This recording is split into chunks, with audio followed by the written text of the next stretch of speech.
Welcome back, everyone, to the Cigar Smoke-Filled Back Room. I am Doug with Tusk Consulting. TuskConsulting@gmail.com. TuskConsulting@gmail.com. If you're a pro-gun Republican and you need political consulting help, drop me a line at that email. We'll see what we can do for you. If you're not a pro-gun Republican, walk on.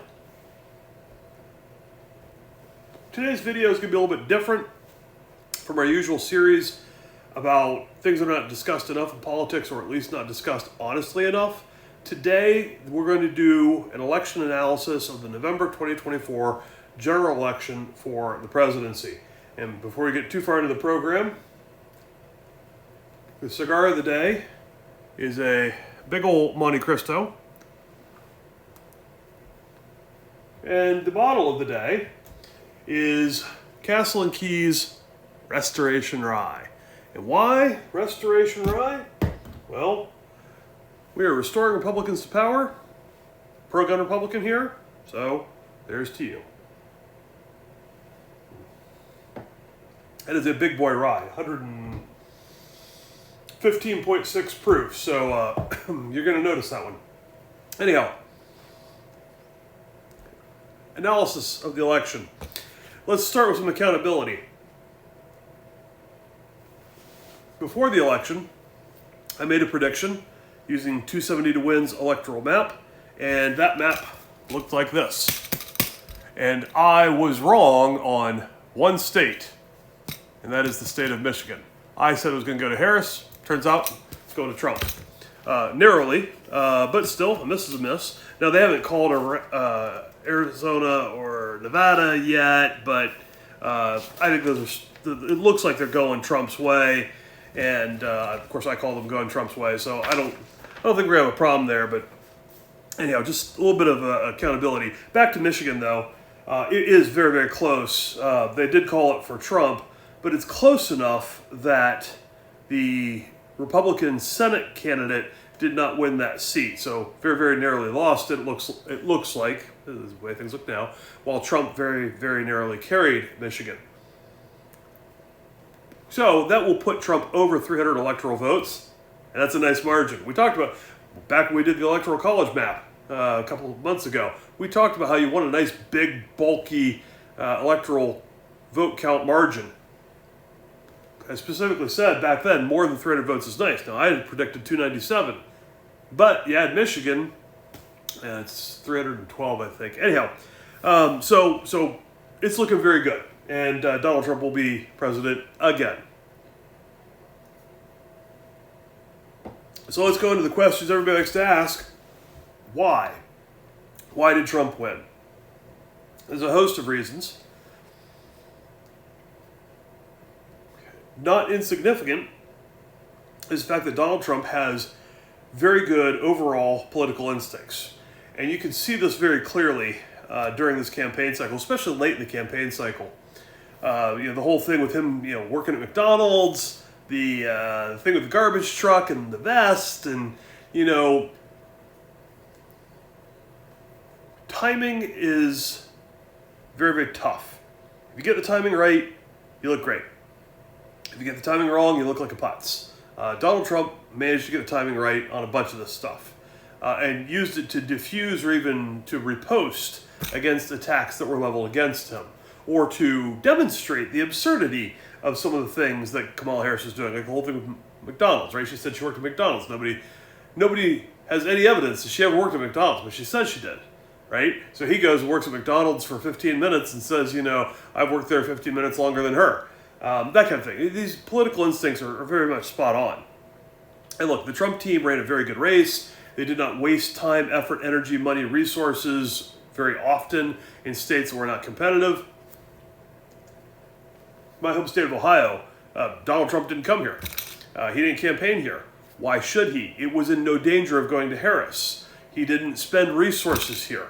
He spent his resources in Pennsylvania, and Michigan, and Wisconsin, and Arizona, and Nevada, and Georgia, North Carolina, places where it mattered, right? They were very smart. They prioritized things. They did what they needed to do, where they needed to do it, and nowhere else. And that's good. The team was very, very good at executing on the plan.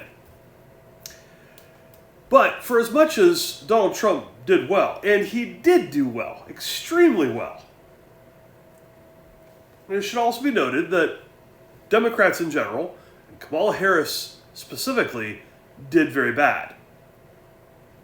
They attempted to use all kinds of scare tactics, right? They called him a fascist and a felon and a whole bunch of other names, some of which probably start with F. Anyway, the fact of the matter is, the scare tactics didn't work. They tried to get them to work. Oh, yeah, they said this is going to be the last election ever. And, that he was going to put people in prison, even though the only political opponent being put in prison is opponents of the left. Anyway, they said all kinds of things, all sorts of terrible doom and gloom. Didn't work. Just didn't work. Additionally, other things that went against the Dems, their rigged nomination process. Look, there are Republicans who don't like Donald Trump. There are. And they had a choice in our primary. Donald Trump ran for the nomination, and so did Ron DeSantis, and so did Nikki Haley, and so did Tim Scott, and probably a few other people. Names just escape me at the moment. Burgum ran. And Vivek Ramaswamy, etc. We had all kinds of people run in an open primary. Nobody said, oh, no, only Donald Trump can run. All you other kids, you got to go away. You got to sit with the kids. No, everybody ran. And there were votes. And Donald Trump won the nomination. Fair and square. Whether you like him or you don't, he won it. Now, on the Dem side, it wasn't quite like that, was it? Joe Biden was the incumbent. I get it. Incumbents have a little bit of advantage. But did they allow everybody that wanted to participate? No. They sued to keep RFK Jr. out. They didn't want him in there. So, of course, he picked up his toys, went over, ran as an independent. And then when he wanted to drop off the ballot as an independent, they sued to keep him on the ballot because they thought it would hurt Trump. And they literally tried to have it both ways. But this rigged nomination process is a serious failing and explains a decent amount of why people didn't like Kamala Harris. It's not because of who she is or her resume or where she's from or anything. No. They feel like she didn't earn it because she didn't win any primary votes. She didn't go through the primary process, which is a tradition in American politics.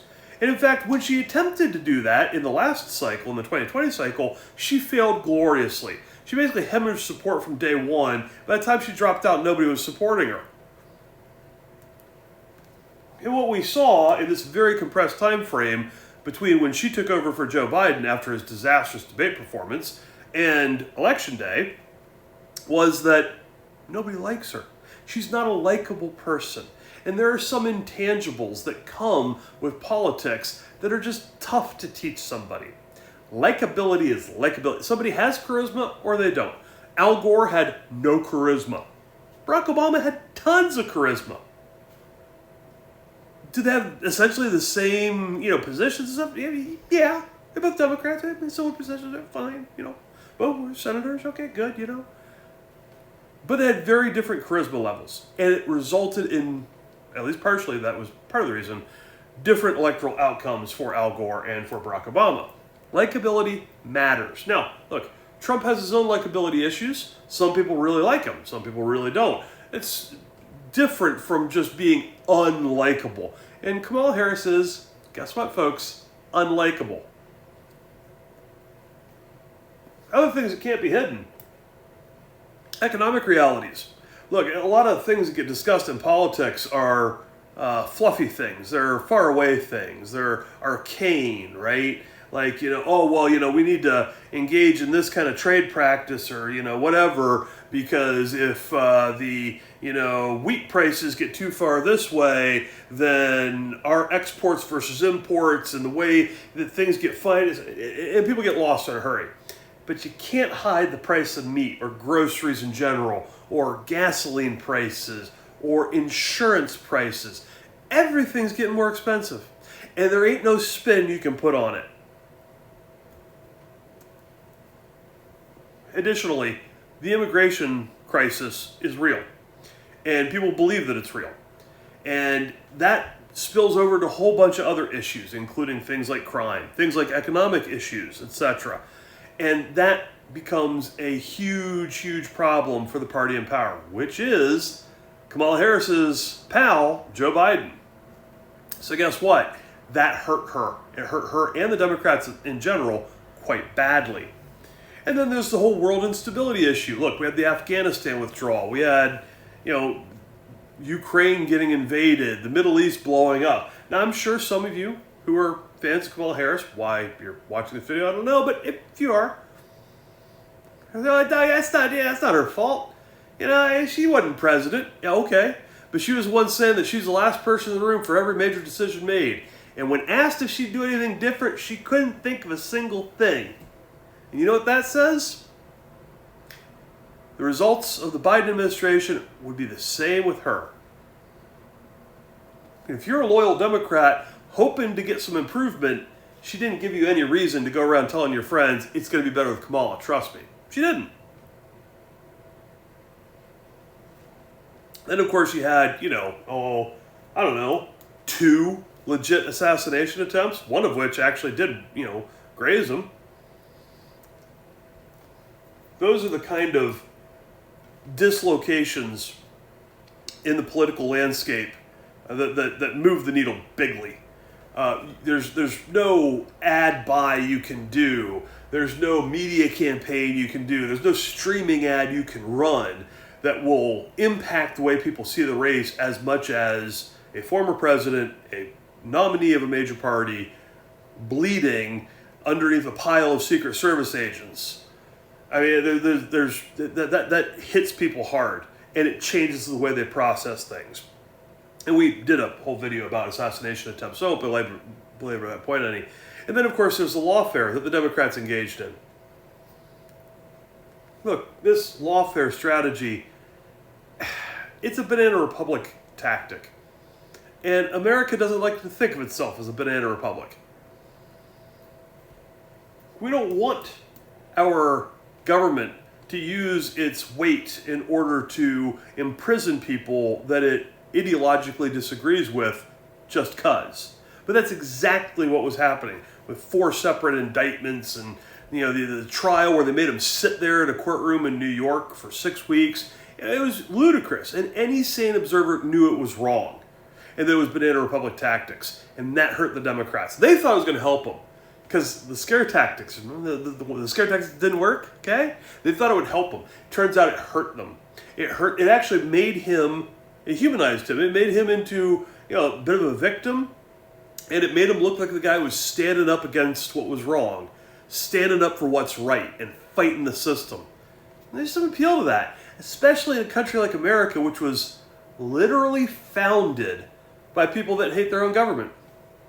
I mean, that's pretty darn powerful, okay? So, yeah, that lawfare is a bad idea, Democrats. Really frickin' dumb.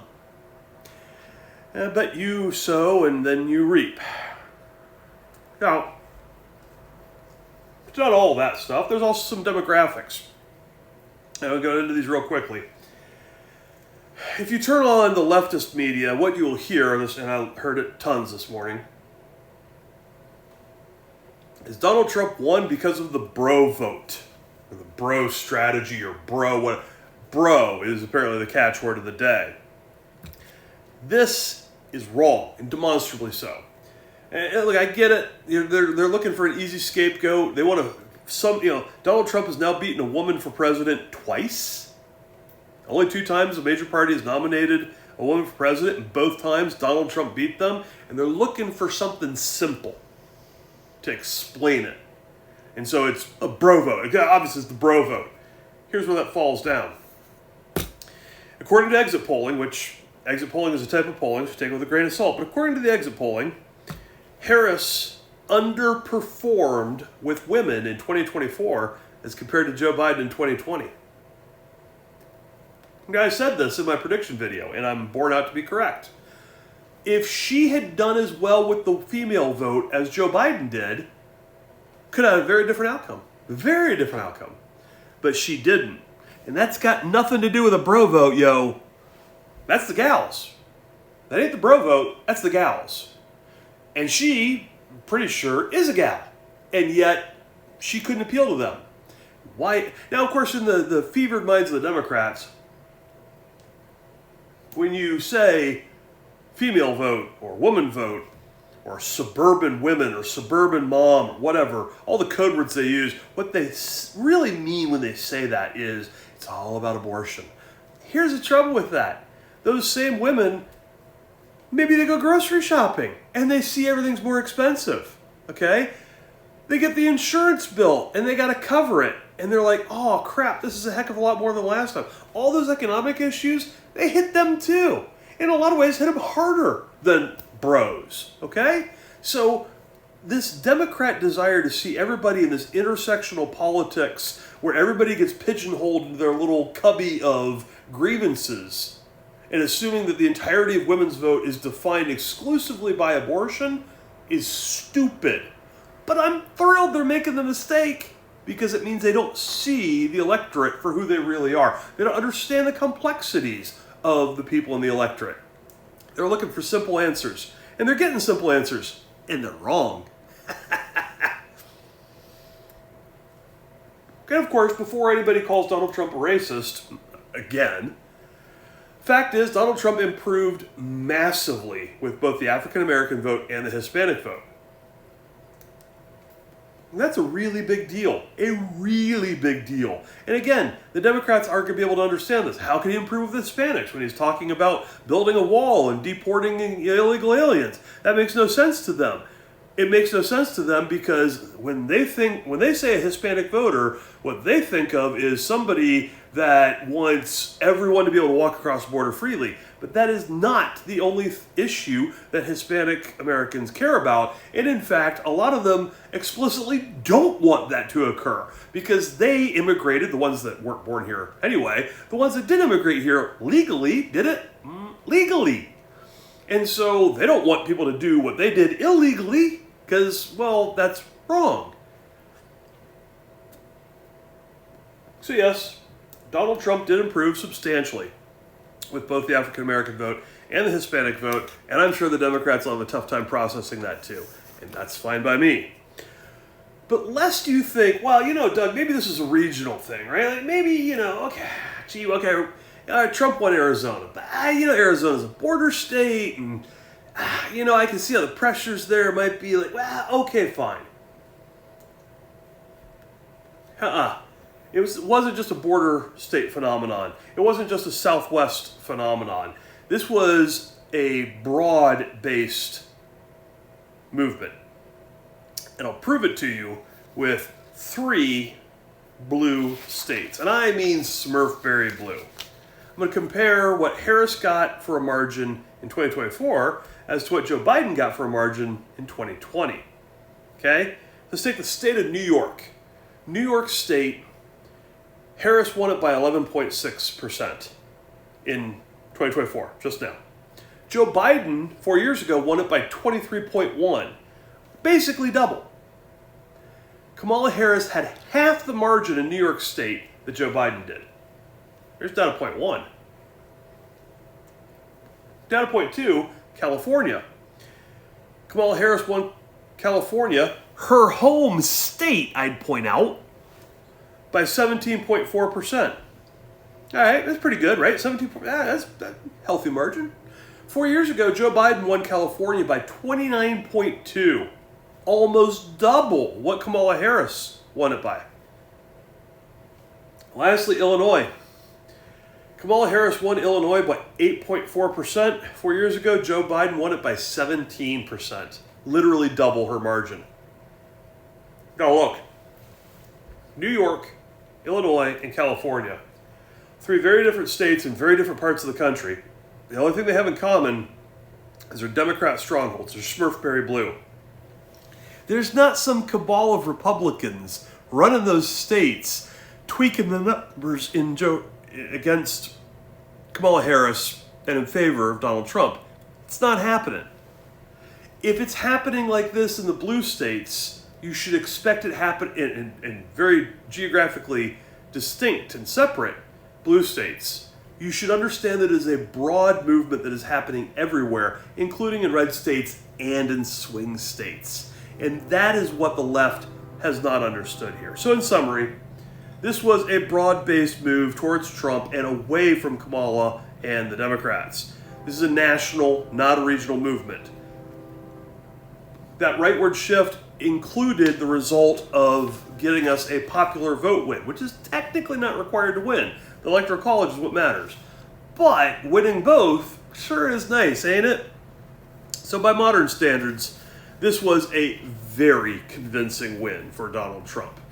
Again, I am Doug with Tusk Consulting. TuskConsulting@gmail.com, TuskConsulting@gmail.com. Thanks, everybody. See you in the next one.